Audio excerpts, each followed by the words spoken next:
There are so many things that I've had to give up due to my gout condition, which be fish, meats, turkey, asparagus.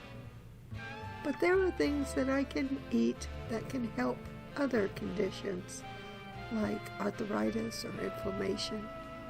These were the list of things. So I thought yesterday morning I would make a curry bread. Yes, folks, you heard it here, curry bread. And I wondered how well that would work without adding any sugar. Did you know that most bread recipes call for sugar? And you wonder, is it really needed? I know it helps your yeast bloom, but if you have fresh yeast, can you make bread without sugar? Well, I'm here to prove that yes, indeed you can. And it turns out beautifully, as you can see.